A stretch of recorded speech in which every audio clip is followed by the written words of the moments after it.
नमस्कार मु जुलूस सार आपण मानकु स्वागत जनाऊँगी जुलूस सार यूट्यूब चैनल को पिला माने सप्तम श्रेणी साहित्य बहिर जो रही कहानी और गल्प से विभागर ए मनीष को पत्थर कला किए ए जो कहानीटी ए कहानी जेते प्रश्न उत्तर रही आज आम भिडियो रे आलोचना करिबा। ए मनीष को पत्थर कला किए यार लेखक गदाबरीश महापात्र। आस सब प्रश्न गुड़िकर उत्तर आलोचना करिबा। ओके देखो फास्ट एक नंबर देला उत्तर कुह करे देला प्रश्न पहाड़ तल बण भूई की सफा करागला काहींकी ना उत्तर कौन को लिखा ना राजांको आदेश रे मधुपुर गड़र गड़ पहाड़ तली रे राजप्रासाद निर्माण करा जिबा पई स्थिर करागला सेथि पई पहाड़ तल बण भूई को सफा करागला ओ पहाड़ काटी भूई को समतल करागला।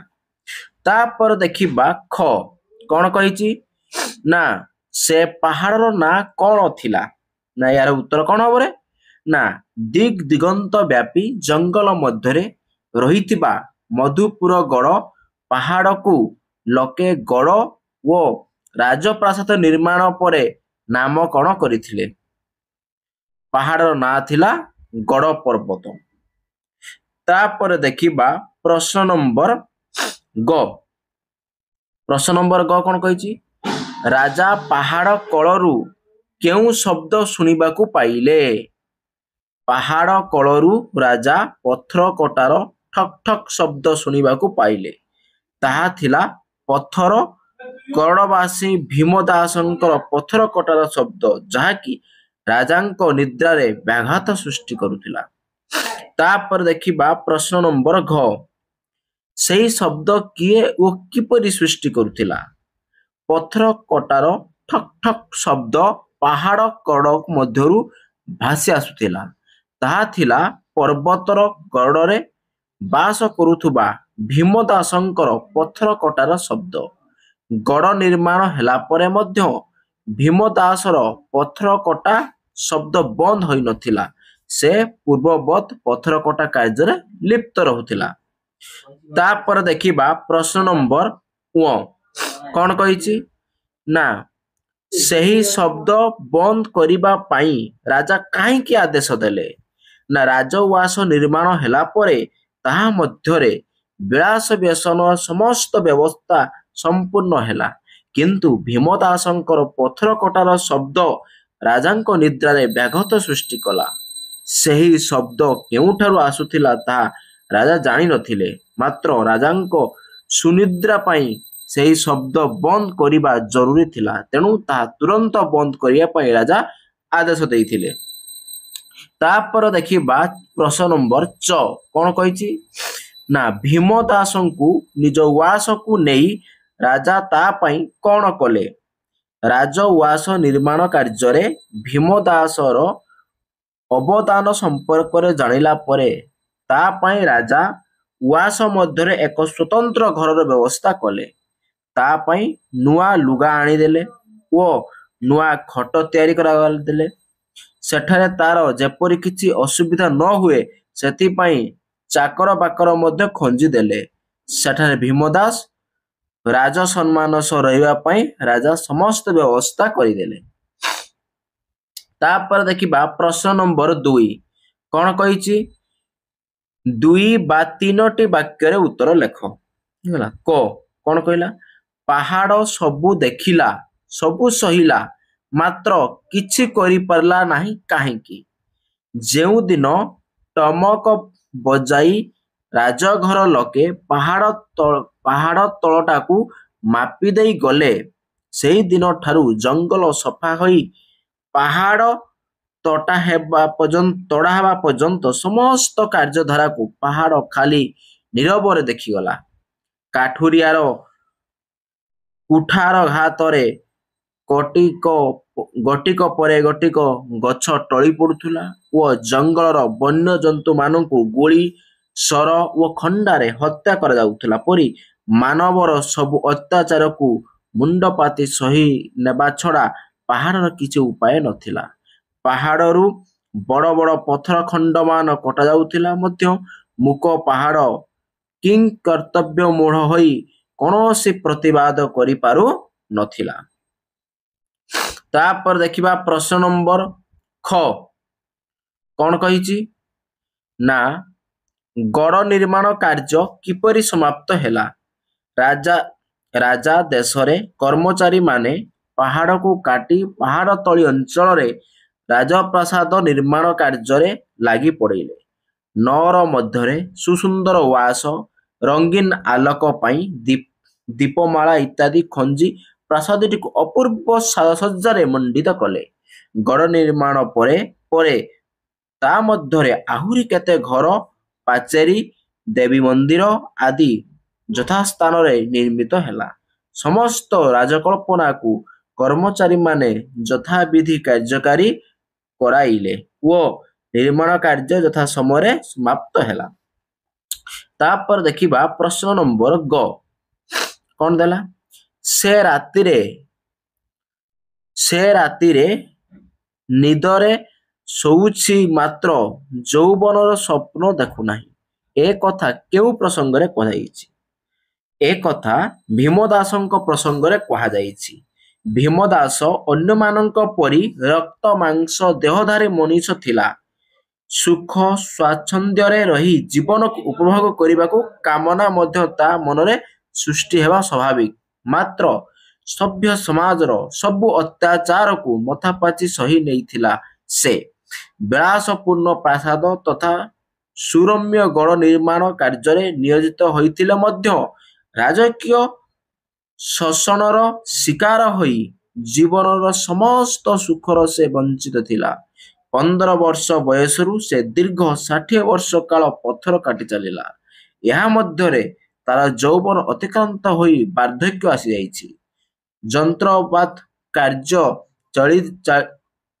କରିଚାଲିଲା ଭିତରେ ସେ ଯୌବନର ଉପସ୍ଥିତିକୁ ମଧ୍ୟ ଜାଣି ପାରିନଥିଲା। ତାପରେ ଦେଖିବା ପ୍ରଶ୍ନ ନମ୍ବର ଘ କ'ଣ ଦେଲା? ଭୀମଦାସଙ୍କୁ ରାଜା ନିଜ ଉଆସକୁ ଆଣିବା ମୂଳରେ କି ଉଦ୍ଦେଶ୍ୟ ଥିଲା?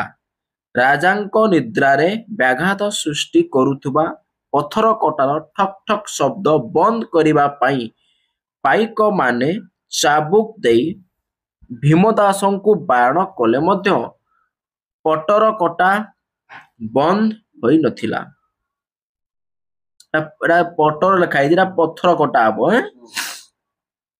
ଦିନେ ପାରିଧିକୁ ଯାଇ ସ୍ୱୟଂ ରାଜା ଭୀମଦାସଙ୍କୁ ପଥର କଟା କାର୍ଯ୍ୟରେ ନିମଗ୍ନ ଥିବା ଲକ୍ଷ୍ୟ କରି ତା ସମ୍ପର୍କରେ ସମସ୍ତ ତଥ୍ୟ ବୁଝିଲେ ଏବଂ ନଅର ନିର୍ମାଣ କାର୍ଯ୍ୟରେ ସାରା ଜୀବନ ଉତ୍ସର୍ଗ କରିଥିବା ଲୋକକୁ ସୁଖ ଶାନ୍ତିରେ ଶେଷ ଜୀବନ କଟାଇବା ପାଇଁ ଉଆସ ମଧ୍ୟରେ ରହିବାର ସମସ୍ତ ବ୍ୟବସ୍ଥା କରାଇଲେ। ଜଙ୍ଗଲ କାଟି ପାହାଡ଼ ତାଡ଼ି ଗୋଟିଏ ଅଗମ୍ୟ ଅପନ୍ତରା ଅଞ୍ଚଳକୁ ରାଜଉଆସରେ ପରିଣତ କରିଥିବା କାର୍ଯ୍ୟର ମୁଖ୍ୟ ବିନ୍ଧାଣିର ଦୁରବସ୍ଥା ଲକ୍ଷ୍ୟ କରି ରାଜା ଦୁଃଖ ପ୍ରକାଶ କରିଲେ ଓ ତା ଅବଦାନ ପାଇଁ ଉପଯୁକ୍ତ ମର୍ଯ୍ୟାଦା ଦେବାକୁ ରାଜଉଆସକୁ ଆଣିବାର ବନ୍ଦୋବସ୍ତ କରିଥିଲେ। ତାପରେ ଦେଖିବା ଭୀମଦାସ ରାଜଉଆସରେ ରହିଲା ନାହିଁ କାହିଁକି? 15 ବର୍ଷ ବୟସରୁ ମଧୁପୁର ଗଡ଼ ଜଙ୍ଗଲ ପାହାଡ଼ ଭିତରେ ଯନ୍ତ୍ରବତ୍ ଦିନରାତି ଜଙ୍ଗଲ ସଫେଇ ଓ ପଥର କଟା କାର୍ଯ୍ୟରେ ନିଯୁକ୍ତ ରହିଥିଲେ ମଧ୍ୟ ବଣର ଫଳ ମୂଳ ଆହାର ଜୀବନ କଟାଇ ଓ ପଥର ଚଟାଣରେ କ୍ଳାନ୍ତି ମେଣ୍ଟାଇ ସେ ଆନନ୍ଦରେ ଥିଲା। ପ୍ରକୃତି କଳରେ ଜୀବନ କାଟି ଆଜୀବନ କର୍ମମୁଖର ଜୀବନ ଧରି ସେ ପାଇଥିଲା ପରମ ଶାନ୍ତି। ତେଣୁ ଚାକର ବାକର ଗହଣରେ ବିଳାସପୂର୍ଣ୍ଣ ଗୃହରେ ଆଧୁନିକ ପରିପାଠିରେ ସେ ଅଣନିଶ୍ୱାସୀ ହୋଇ ପଡ଼ିଲା। ତେଣୁ ସେ ସେଠାରେ ମଧ୍ୟ ପଥର ଖୋଜିଲା।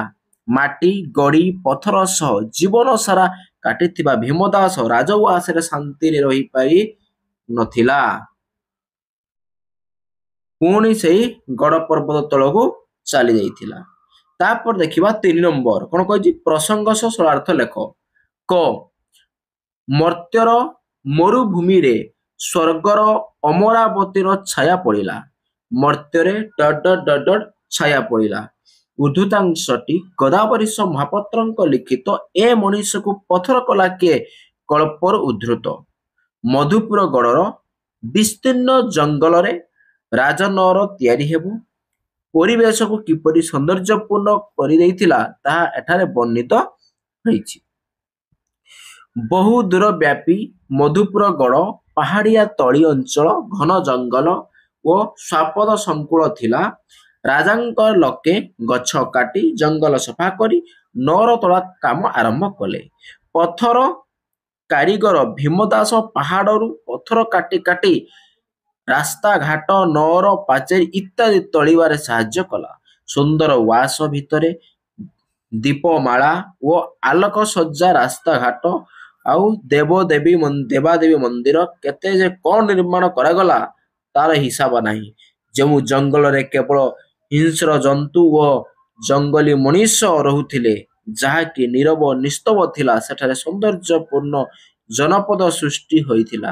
ତେଣୁ ଏଠାରେ ମଧୁପୁର ଗଡ଼କୁ ମର୍ତ୍ତ୍ୟର ଅମରାବତୀ ବୋଲି କୁହାଯାଇଛି। ତାପରେ ଦେଖିବା ଖ। ସେ ଦିନରେ ବାଟ ଚାଲୁଛି ମାତ୍ର କାହାକୁ ପଦେ ପଚାରୁନାହିଁ। ସେ ଦିନରେ ଡଡର ପଚାରୁନାହିଁ। ଉକ୍ତ ଗଦ୍ୟାଂଶଟି ଗଦାବରୀଶ ମହାପାତ୍ରଙ୍କ ଲିଖିତ ଏ ମଣିଷକୁ ପଥର କଲା କିଏ ଗଳ୍ପରୁ ଆସିଅଛି। ପଥର କାମ କରି ଭୀମଦାସ କିପରି ପ୍ରତିକ୍ରିୟାହୀନ ମଣିଷ ପାଲଟି ଯାଇଛି ତାହା ଏଠାରେ ଆଲୋଚ୍ୟ। ଶିଳ୍ପୀ ଭୀମଦାସ ମଧୁପୁର ଗଡ଼ ନିର୍ମାଣ ପାଇଁ ପାହାଡ଼ରୁ ପ୍ରଥମେ ପଥର କାଟିଲା।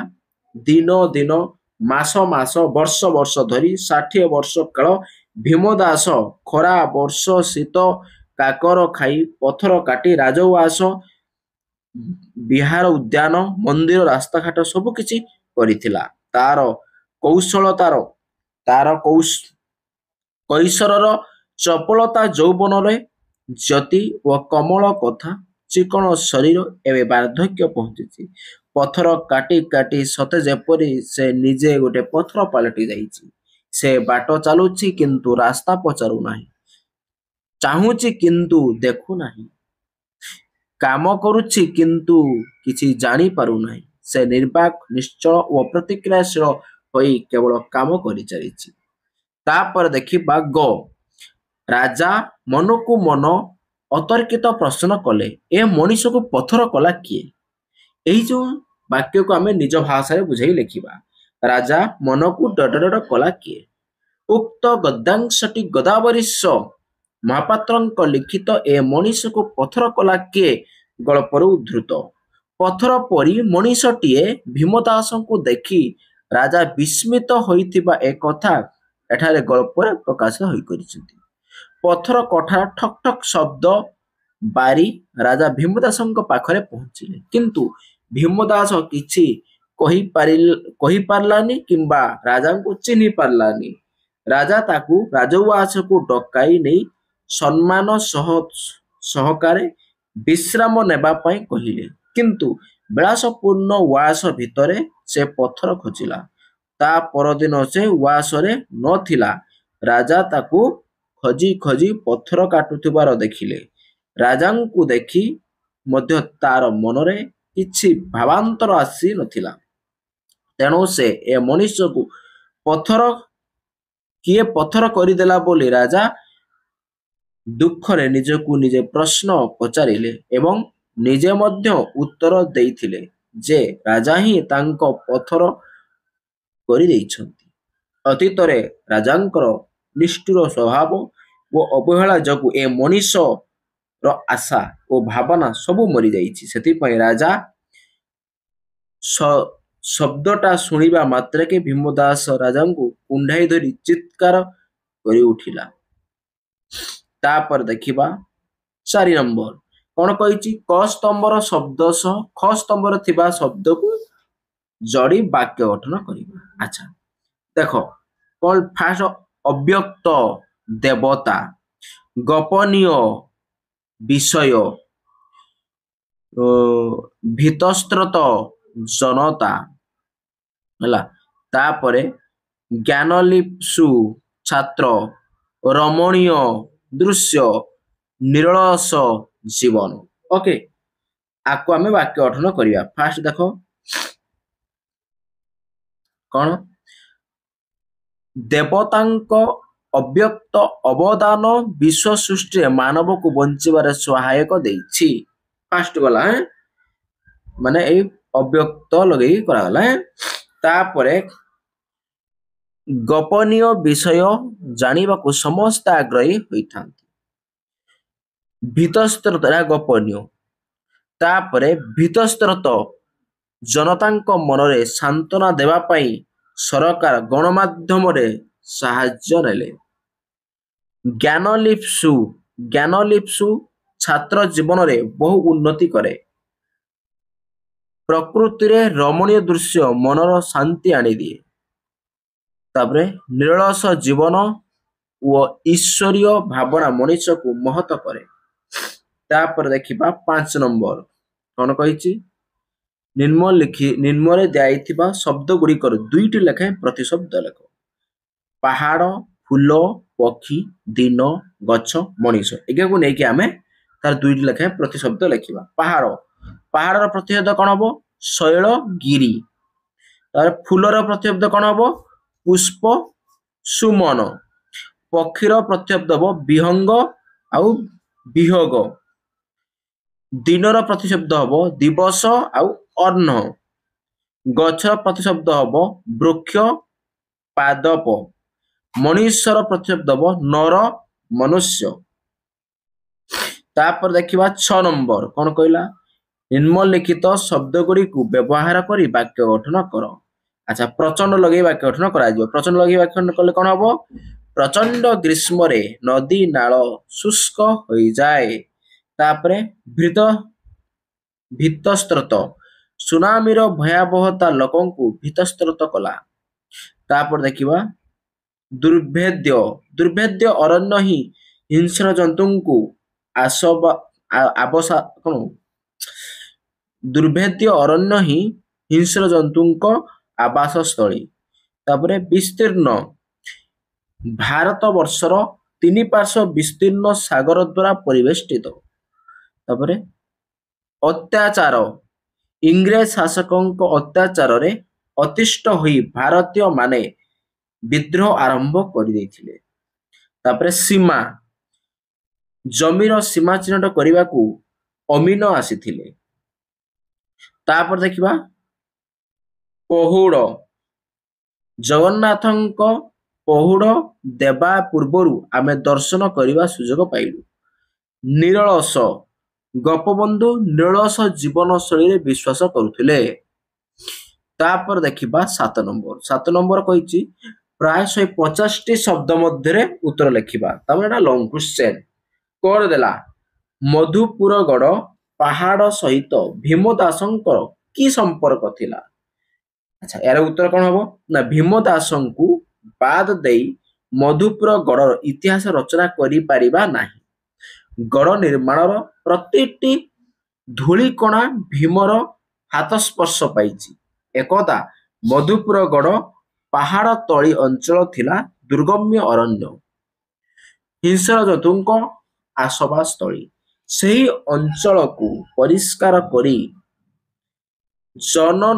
ଜନନର ନିର୍ମାଣ କରିବାକୁ ରାଜା ସିଦ୍ଧାନ୍ତ କଲେ। ଆଉ ଭୟ ସଂକୁଳ ଅଗମ୍ୟ ଜଙ୍ଗଲ ଅଞ୍ଚଳରେ କାର୍ଯ୍ୟାରମ୍ଭ କରିବାକୁ ଆସିଥିଲେ ରାଜକର୍ମଚାରୀ।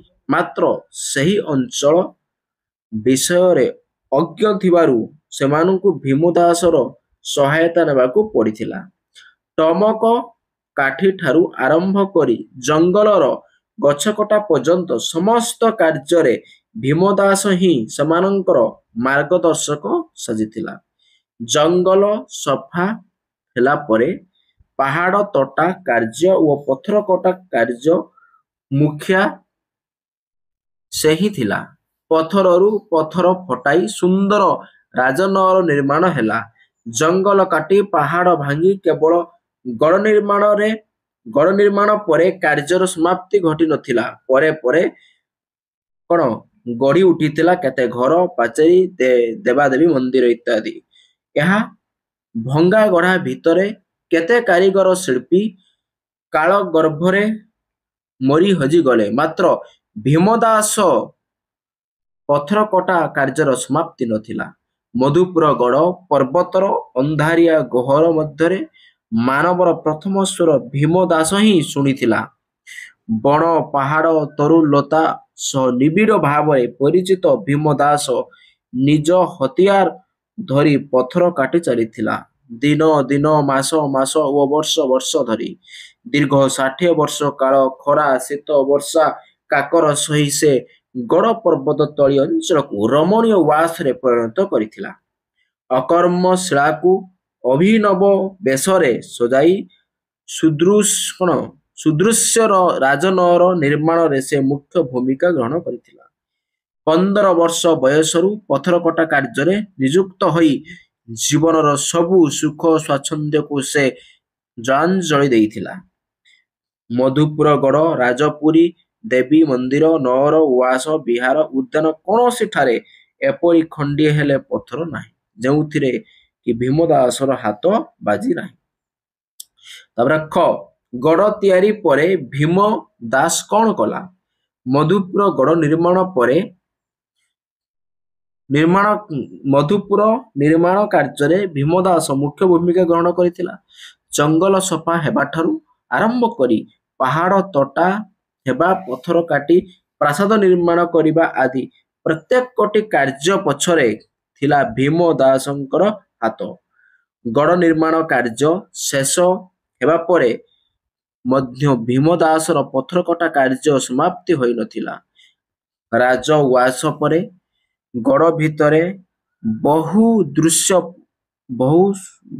ସୁଦୃଶ୍ୟ ଘର, ପାଚେରୀ, ଦେବୀ ମନ୍ଦିର ଏପରି ଗୋଟାକ ପରେ ଗୋଟା ନିର୍ମାଣ କାର୍ଯ୍ୟ ଚାଲୁ ରହିଲା।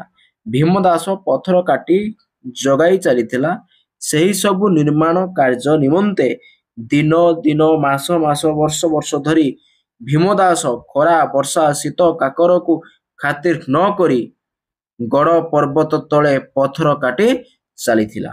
ଅକର୍ମଶିଳାକୁ ଚିକ୍କଣ କରି ରାଜଉଆସକୁ ରମଣୀୟ କରିବା ଦାୟିତ୍ୱ ସତେ ଯେପରି ତାର ଉପରେ ନ୍ୟସ୍ତ ଥିଲା। ଭୀମଦାସର ବୃତ୍ତି ଥିଲା ପଥର କଟା। ଜଙ୍ଗଲ ତାର ଘର ଓ ତାର ଖାଦ୍ୟ, ବଣ ଫଳ ବଳ। ଗଡ଼ ପର୍ବତର ଅନ୍ଧାରୁଆ ଗୁହା ଭିତରେ ରହି ରାଜପୁରୀ, ଦେବୀ ମନ୍ଦିର, ନଅର, ଉଆସ, ବିହାର ଆଉ ଉଦ୍ୟାନ ପାଇଁ ସେ ସବୁ ପଥର ଯୋଗାଇ ଚାଲିଥିଲା। ଆଉ ପଥରର ଆବଶ୍ୟକତା ନାହିଁ ବୋଲି କହିଲା ପରେ ମଧ୍ୟ ତାର କାର୍ଯ୍ୟ ବନ୍ଦ ହୋଇନଥିଲା। ଏକ ମେସିନ ପରି ସେ ତାର ପଥର କଟା କାମ କରି ଚାଲିଥିଲା। ସେ ପଥର କାଟି କାଟି ନିଜେ ଯେପରି ପଥର ପାଲଟି ଯାଇଛି। ତାପରେ ଗ ପାହାଡ଼ ତଳେ କିପରି ଗଡ଼ ନିର୍ମାଣ କରାଗଲା। କାହିଁ କେତେ କାଳରୁ ବଣ ଜଙ୍ଗଲ ଘେରା ମଧୁପୁର ଗଡ଼ ପାହାଡ଼ ପର୍ବତ ତଳେ ନଅର ନିର୍ମାଣ କରିବା ସ୍ଥିର ହେଲା ପରେ ରାଜାଙ୍କ ନିର୍ଦ୍ଦେଶରେ କର୍ମଚାରୀମାନେ ଅଗମ୍ୟ ବନ ପଥରେ ଟମକ ବାଜା ବଜାଇ ମାପଜୁପ ଆରମ୍ଭ କଲେ। ହିଂସ୍ର ବନ୍ୟଜନ୍ତୁ ଭରା ଜଙ୍ଗଲରୁ ପଥର କଟା କାର୍ଯ୍ୟ ଭୀମଦାସଙ୍କ ହାତରେ ଆରମ୍ଭ ହେଲା। ଅଳ୍ପ କେଇଦିନ ମଧ୍ୟରେ ପାହାଡ଼ ତଳି ଜଙ୍ଗଲ ସଫା ହୋଇଗଲା। ବନ୍ୟ ପଶୁପକ୍ଷୀମାନେ ଶିକାରୀର ତୀର, ଗୁଳି, ଖଣ୍ଡା ଓ ବର୍ଚ୍ଛାରେ ପ୍ରାଣ ଦେଲେ। ପରେ ପରେ ପାହାଡ଼ ତାଡ଼ିବା କାର୍ଯ୍ୟ ଆରମ୍ଭ ହେଲା। ଭୀମଦାସ ହିଁ ପାହାଡ଼ ତାଡ଼ିବା କାର୍ଯ୍ୟର ମୁଖ୍ୟ ଦାୟିତ୍ୱ ରହିଲା। ପାହାଡ଼ ଭଙ୍ଗାଯାଇ ଗୋଟା ଗୋଟା ପଥର, ଶଗଡ଼ ଶଗଡ଼ ରଙ୍ଗ ମାଟି, କେତେ ଗଡ଼ି ଧୂଳି ଆଉ ପାହାଡ଼ ତଳି ଅଞ୍ଚଳକୁ ବୁହା ହୋଇ ଆସୁଥିଲା। ଗଡ଼ ପର୍ବତ ତଳେ ରାଜପ୍ରାସାଦ ନିର୍ମାଣ କାର୍ଯ୍ୟ ଆରମ୍ଭ ହେଲା। ସୁନ୍ଦର ଉଆସ ଭିତରେ ରଙ୍ଗୀନ ଦୀପମାଳା ଓ ଅପୂର୍ବ ସାଜସଜ୍ଜା ଖଞ୍ଜି ଦିଆଗଲା। ବିଳାସ ବେସନର ସମସ୍ତ ବ୍ୟବସ୍ଥା ଉଆସ ମଧ୍ୟରେ ରଖାଯାଇ ବାଇଦ ବଜାଣ ଓ ଆନନ୍ଦ ଉତ୍ସବର ଆୟୋଜନ କରାଗଲା। ରାଜା ଓ ରାଣୀ ଉଆସରେ ରହି ନଅରକୁ କିପରି ଆହୁରି ସୁନ୍ଦର କରାଯାଇ ପାରିବ ତାର ଯୋଜନା କଲେ। ପ୍ରଜାମାନଙ୍କ ପାଇଁ ଗଡ଼ ମଧ୍ୟରେ ବାସଗୃହ ନିର୍ମାଣ ହେଲା। ପରେ ପରେ ନିର୍ମାଣ ହେଲା ଦେବୀ ମନ୍ଦିର, ବିହାର, ଉଦ୍ୟାନ, ରାଜପଥ ए समस्त निर्माण पाई आवश्यक पत्थर काटी गड़ाइबार दायित्व सते जेपरि भीमदास उपरे न्यस्त थिला। सेथिपाई ता कर्मरे विराम नथिला। नर ओ गड़ निर्माण पाई पत्थर जगाई जगाई से सते जेपरि पत्थर पालटि जाइथिला। निर्माण कार्य समाप्ति होइछि बोली कहिला मध्य भीमदासଙ୍କ पत्थर कटा कार्य सरी नथिला। तापरे घ ए मनीष को पत्थर कला किए एपरि नामकरण विशेषत्व कौन गल्पर विषय वस्तु को आधार करी गल्पर नामकरण करा जाए। पत्थर एक निर्जीव वस्तु तार अनुभव परिवार शक्ति नथाए हृदय नथाए कि मन बोली किछि नथाए। ताकू जेउ कार्य पाई रखा जाए सेहिठारे ही से पड़ी रहे। से काहारी कथा सुनी प्रतिक्रिया प्रकाश करे नाही। दुख सुख भल मंद हानि लाभ ए सबु ता पाई अर्थहीन। भीमदास चरित्र को लेखक सेही परी पत्थर सह तुलना करिसंती। से आमरी परी रक्त मांसरे बेशधारी मनीष हेले मध्य पत्थर कटा कार्य नियुक्त हेला परे से जेपरी पत्थर पालटि जाइथिला। मधुपुर गड़ पर्वत कंदर थिला तार घर बण फलमूल थिला तार आहार प्रकृति कଳରେ हसी खेली नाची गाई बुलुथिला। भीमदास उपरे ଯେଉଁ ଦିନ ଠାରୁ ଜଙ୍ଗଲ ସଫେଇ ଓ ପଥର କଟା ଦାୟିତ୍ୱ ନ୍ୟସ୍ତ କରାଗଲା ସେ କୌଣସି ପ୍ରତିବାଦ କରିନଥିଲା। ରାଜାଙ୍କ ଆଦେଶ ତା ପାଇଁ ଥିଲା ସବୁଠୁ ଗୁରୁତ୍ୱପୂର୍ଣ୍ଣ। ତେଣୁ ରାଜପ୍ରାସାଦ ଗଡ଼ ମନ୍ଦିର ବିହାର ସବୁ କିଛି ନିର୍ମାଣ ପାଇଁ ସେ ପଥର କାଟି ଜଗାଇ ଚାଲିଲା। ଏପରିକି ରାଜାଙ୍କ ନିଦ୍ରାରେ ବ୍ୟାଘାତ ସୃଷ୍ଟି କରୁଥିବା ପଥର କଟାର ଠକ୍ ଠକ୍ ଶବ୍ଦ ବନ୍ଦ କରିବାକୁ ସିପାହୀ ତାକୁ ଚାବୁକ ଦେଇ ବାରଣ କଲେ ମଧ୍ୟ ସେ ତାର କାର୍ଯ୍ୟରୁ ବିରତ ହୋଇନଥିଲା। ତା ପାଇଁ ଉଆସରେ ସମସ୍ତ ରାଜକୀୟ ବ୍ୟବସ୍ଥା କରି ଶେଷ ଜୀବନକୁ ଶାନ୍ତିରେ କଟାଇବାକୁ କୁହାଗଲେ ମଧ୍ୟ ସେ ପୁଣି ଫେରି ଆସିଥିଲା ସେହି ଗଡ଼ ପର୍ବତ ଖୋଲକୁ। ଚିରାଚରିତ ଢଙ୍ଗରେ ପଥର କାଟିବା କାର୍ଯ୍ୟରେ ବ୍ୟସ୍ତ ରହିଲା। ତା ପାଇଁ ଉଆସର ବିଳାସପୂର୍ଣ୍ଣ ବ୍ୟବସ୍ଥା ଆକର୍ଷଣୀୟ ନଥିଲା କି ରାଜକୀୟ ଖାଦ୍ୟ ପ୍ରତି ମଧ୍ୟ ତାର ରୁଚି ନଥିଲା। ପ୍ରକୃତିର କଳ ଥିଲା ତା ପାଇଁ ଆନନ୍ଦପ୍ରଦ। କର୍ମରେ ଥିଲା ତାର ଆନନ୍ଦ। ପଥର କଟା ବନ୍ଦ କରିବା ପାଇଁ ପାଇକମାନେ ଚାବୁକ ମାଡ଼ ମାରିଲେ ବି କୌଣସି ପ୍ରତିକ୍ରିୟା କରିନଥିଲା। ସତେ ଯେପରି ପଥର କାଟି କାଟି ସେ ପଥରରେ ପାଲଟି ଯାଇଛି। ଗଳ୍ପଟିର ବିଷୟବସ୍ତୁକୁ ଲକ୍ଷ୍ୟ କଲେ ନାମକରଣ ସାର୍ଥକତା ଉପଲବ୍ଧି କରି ହୁଏ। ଇଏ ଥିଲା ପିଲାମାନେ ତୁମର ଏ ମଣିଷକୁ ପଥର କଲା କିଏ ଯୋଉ ଗଳ୍ପ ତାର ପ୍ରଶ୍ନ ତ ସବୁ ଆଲୋଚନା କଲେ। ଫଟାଫଟ ପିଲାମାନେ ଭିଡ଼ିଓକୁ ଲାଇକ୍ କରି ପକାଅ। ସାଙ୍ଗସାଥି ମାନଙ୍କୁ ଭିଡ଼ିଓ ସେୟାର କରି ପକାଅ। ଯୋଉମାନେ ଚ୍ୟାନେଲକୁ ନୂଆ କରି ଆସିଛ ଚ୍ୟାନେଲକୁ ସବସ୍କ୍ରାଇବ କରି ପାଖରେ ଥିବା ଘଣ୍ଟି ବେଲ୍ ଆଇକନକୁ ଦବେଇ ଦିଅନ୍ତୁ ଯାହା ଫଳରେ ଆମର ଭିଡ଼ିଓ ଆପଲୋଡ ହେବା କ୍ଷଣି ସର୍ବପ୍ରଥମେ ଆପଣଙ୍କ ପାଖରେ ସୂଚନା ପହଞ୍ଚି ପାରିବ। ତେଣୁ ଆଜି ପିଲାମାନେ ରଖିବା। Bye bye.